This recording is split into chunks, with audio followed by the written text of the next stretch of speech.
Welcome back to video 2 in the Managing Recruitment module.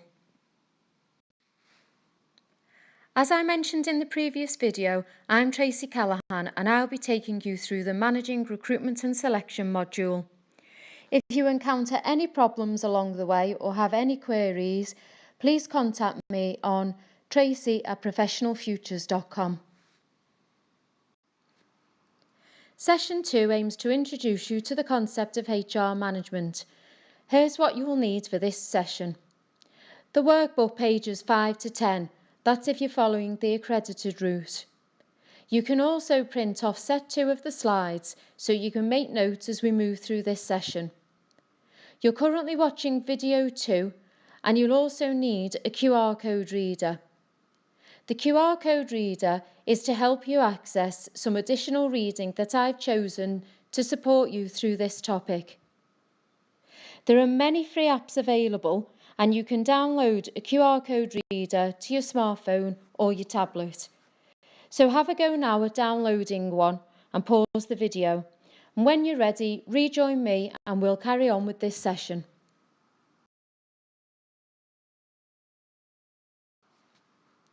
Let's have a quick review before we move on. In session 1, we looked at the structure of the assignment guide, including the workbook and the topics addressed in each video.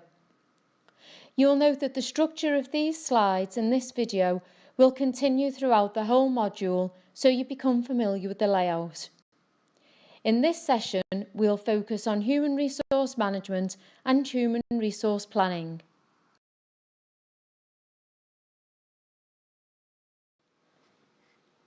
By the end of this session, you'll be able to explain what HR management is and why it's important to undertake. You'll be able to list the variables to be considered when HR planning. You'll be able to relate to supply and demand for HR and identify the factors impacting the supply. And you'll be able to apply the information discussed on succession planning to create a succession plan for your own department. So let's get started by having a look at what HR management is. If you're following the accredited route and have the workbook, it's now time to turn to page 5, where we'll start to focus on human resource management and follow this with human resource planning. It should be self-evident to us that people are essential to organisations, but to ensure the success of the organisation, these people need to be the right people and they need to have the right skills and be placed in the right roles and be available to us at the right time. Now, I'm sure you'll have heard this expression bandied about in your organisation in some form or other, as in recent years, companies have started to realise that the success of the organisation is based on its people, and this is a critical factor in helping the organisation to achieve its goals and objectives. This process is often referred to as talent management. Ensuring that talent management is achieved is largely the domain of human resources management, which is sometimes abbreviated to HRM. HRM is often shared between line managers and the HR specialists in your organisation and is concerned with obtaining, sustaining and developing people within the organisation. So let's have a look at these processes in more detail. Obtaining people involves human resource planning to help decide your future needs. Examples here would be if you're on a growth strategy, you will need to employ more people. If you're employing a downsize strategy, you will need fewer people. And if perhaps you're starting to move into different product areas or to take over different departments, you'll need people with different skills. The next step is job analysis, which helps to identify and define the parameters of job roles. This is followed by recruiting, which helps us to attract applicants for vacancies. The next step is selection, where we decide and appoint the most appropriate people for those roles. And this is followed by induction and orientation to help those appointees fit in quickly and to familiarise themselves with the organisation. The next step is sustaining employees. This involves employee motivation and engagement and ensuring the appropriate levels of compensation and benefits are given for each role. This is a vital process in talent management. We need to sustain employees and keep them and retain them in the organisation. Otherwise, they're likely to leave and move to a competitor and take with them their vital knowledge. It also helps us to maintain the correct numbers that we need. Otherwise, we'll feel as though we're on the hamster wheel of always trying to recruit people just to hit a number rather than the skill base.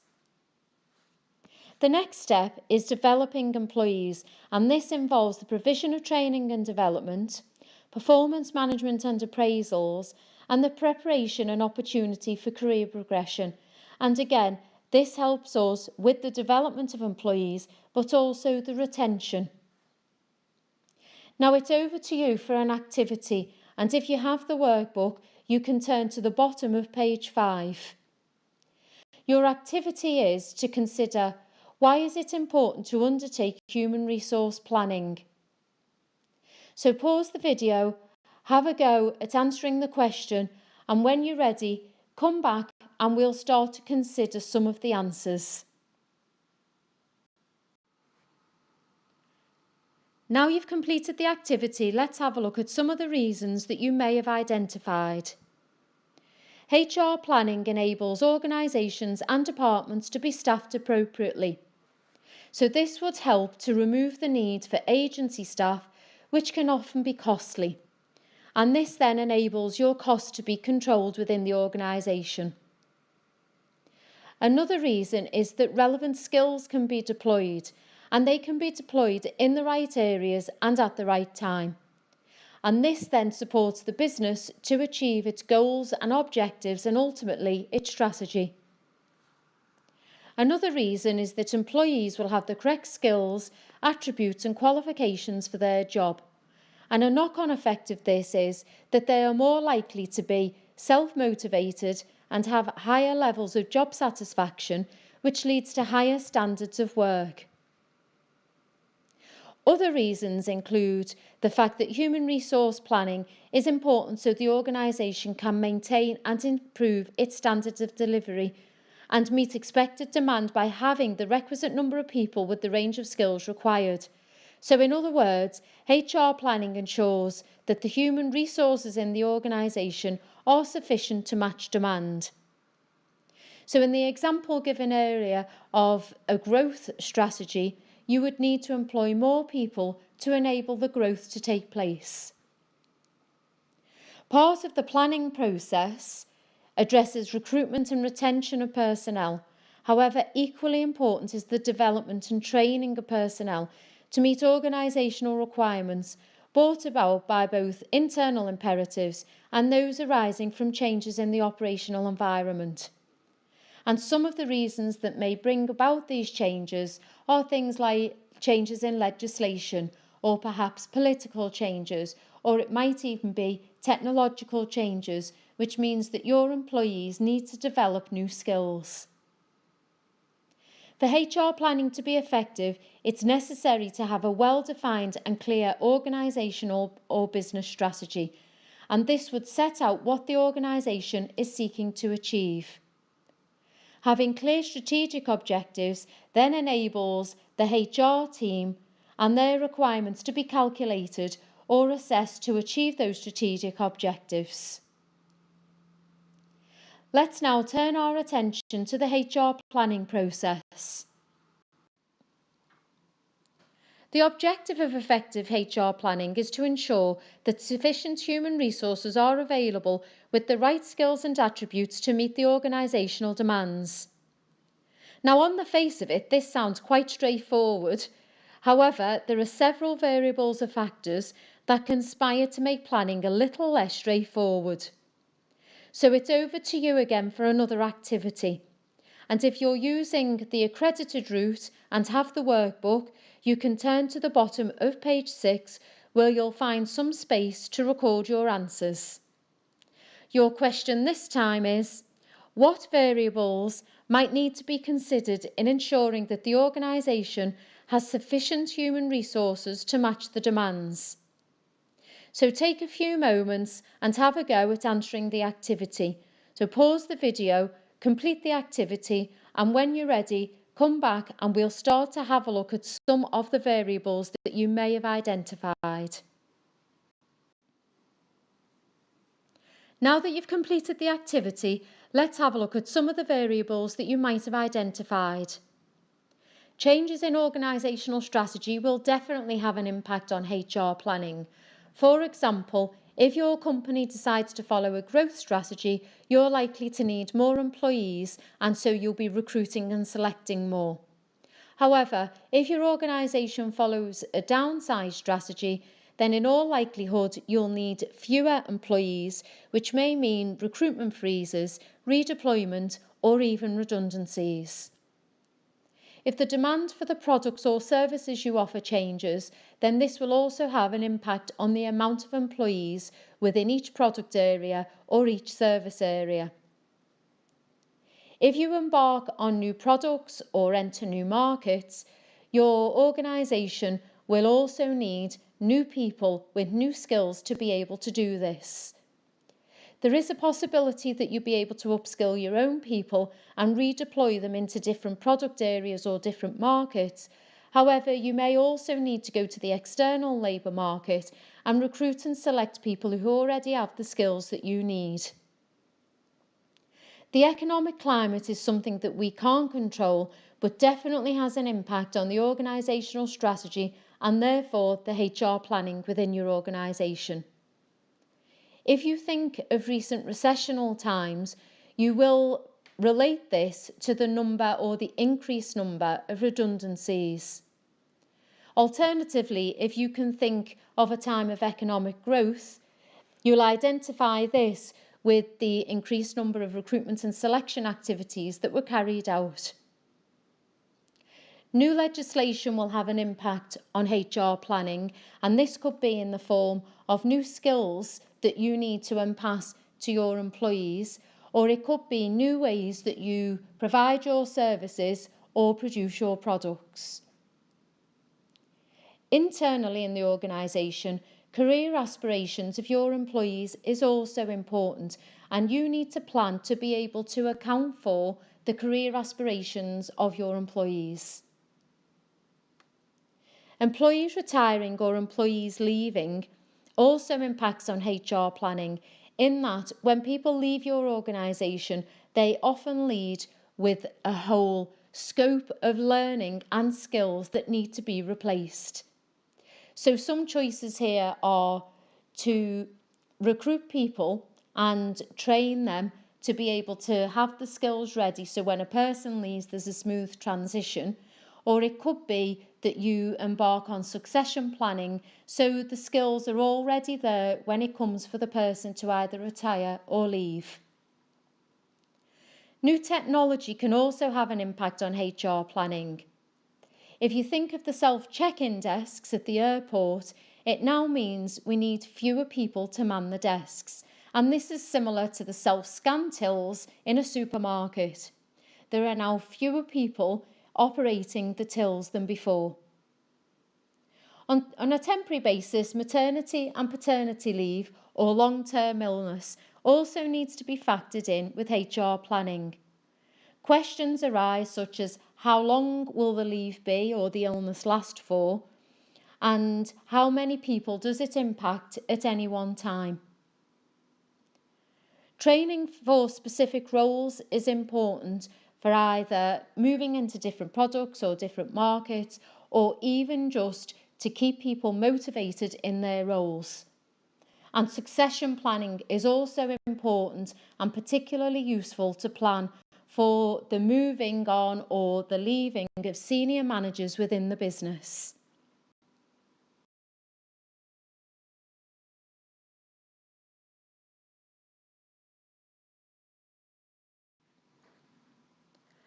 For further reading on this topic, you can scan the QR code to access the CIPD fact sheet on workforce planning. So take a break in the video, have a read of the fact sheet, and rejoin us for the HR planning process when you're ready.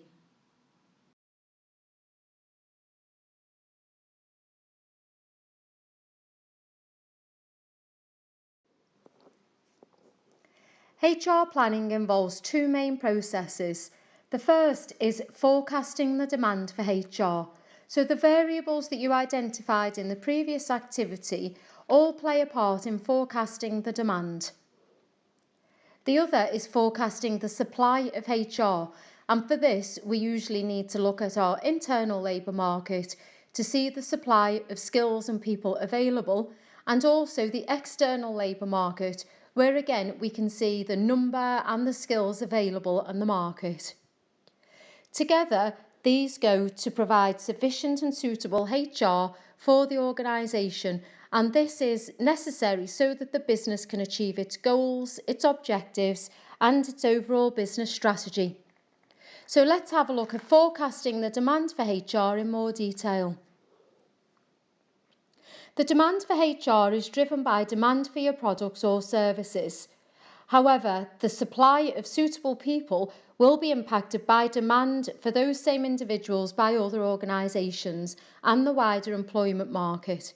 So as we mentioned earlier, the people who decide to leave your organisation will be taking with them vital skills that they've learned about products or market, which are important to you in achieving the organisational objectives.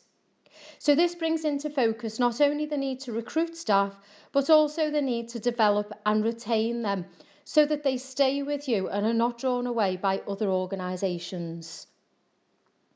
In commercial organisations, HR supply and demand techniques typically use sales or production targets or estimates for the forthcoming period, and they usually do this over the short and the long term, and they do this to calculate HR requirements. The HR requirements are usually set out both qualitatively and quantitatively. Quantitative estimates represent how many people you will need and when, so it's all about the numbers. Qualitative estimates identify the preferred personal qualities, skills and qualifications. So some techniques that are commonly used include trend analysis, ratio analysis and managerial judgment. So let's have a look at trend analysis. The predictions for HR needs are extrapolated from historical data with identified trends providing a basis for calculation of future requirements.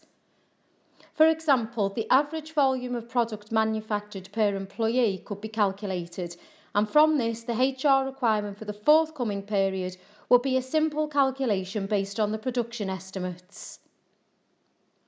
The next is ratio analysis, and ratio analysis uses links between business factors to forecast future HR needs. So an example here would be taking a business factor to be sales.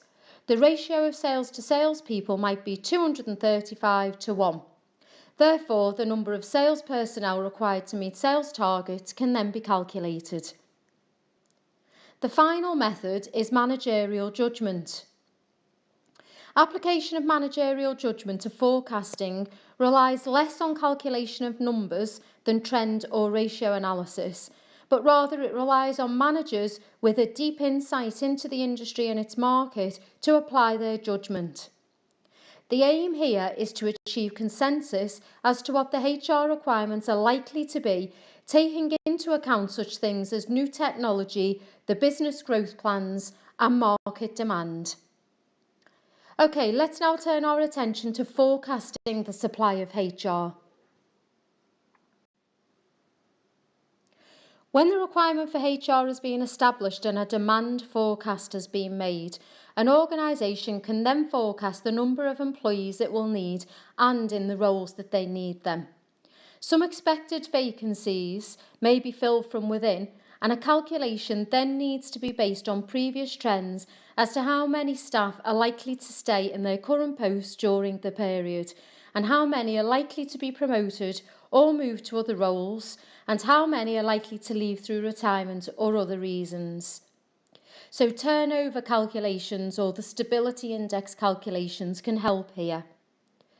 Other factors needing to be considered might include potential mergers or acquisitions, possible redundancy plans, downsizing or the automation of processes. Now, the results of HR internal supply and demand forecasts will define any need to recruit personnel during the forthcoming period. So it's now over to you to complete an activity. So if you're following the accredited route and have the workbook, you'll find space for your answers at the top of page 9. Your question here is, what factors might impact on external supply of HR? So take a few moments to have a think about the question, pause the video and have a go, and when you're ready, come back and we'll start to have a look at some of the possible factors that you might have identified. The external supply of HR may be affected by some of these factors. So the first one we have on our list is demographic changes. And this could be demographic changes in the population and the demographic composition of the labour pool where the organisation is based. Now, although this is likely to be a long-term change, it is something that requires our attention. And an example of this is the recent trend for people to move away from the cities and into the suburbs as they become more able and prepared to commute.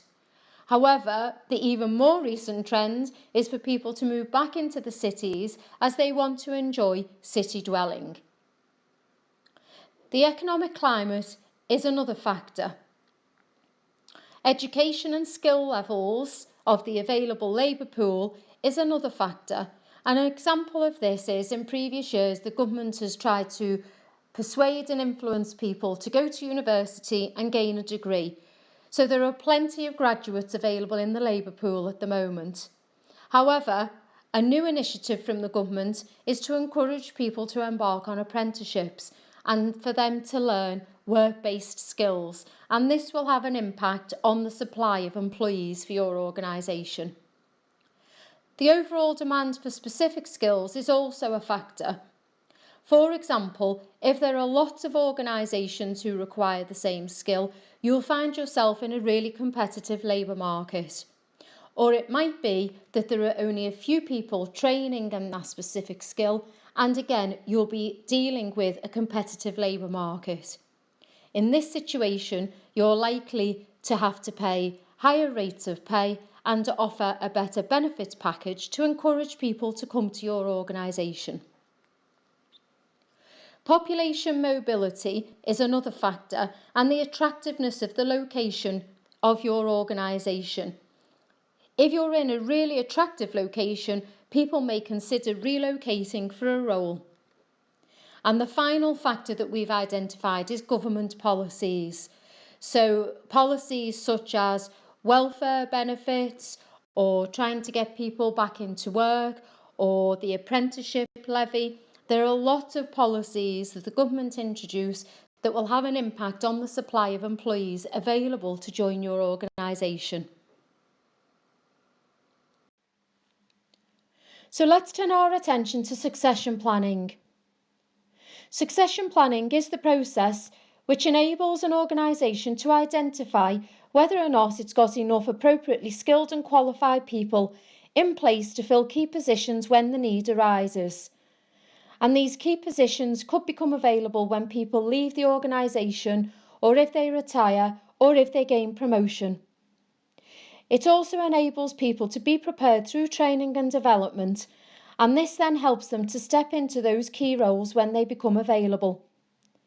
It also ensures that the most promising people are given opportunities to gather the right experience, which can also help them to move into those demanding roles. If an organisation doesn't have an effective succession plan, then they could struggle when key personnel leave the organisation. Succession planning is usually undertaken by line managers in conjunction with HR.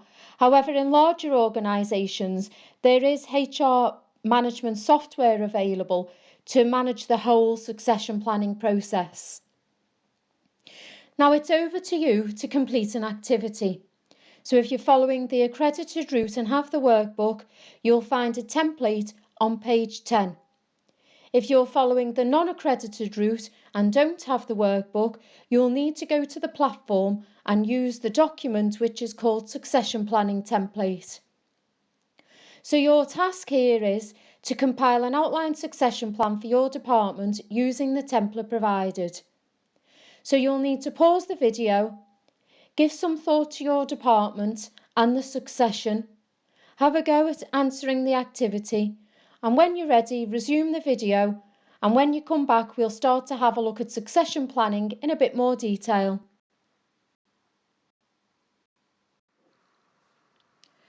Now that you've completed the activity, you'll be more familiar with succession planning.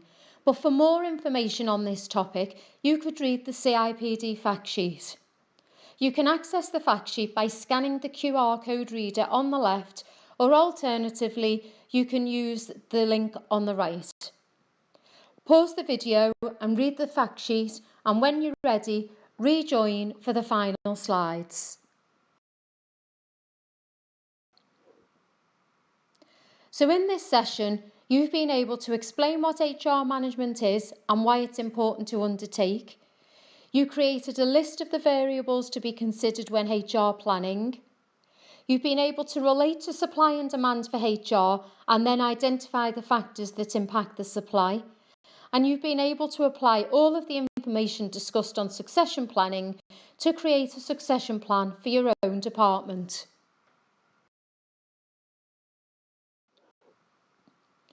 We've now come to the end of this session on HR management, HR planning and succession planning. So when you're ready, join me in video 3 for award and outsourcing. Visit our website where you can access the full course on managing recruitment. This includes a really useful assignment guide full of top tips to help you pass your assignment. And don't forget to subscribe to our channel so you never miss a new unit. And finally, enjoy watching your next video.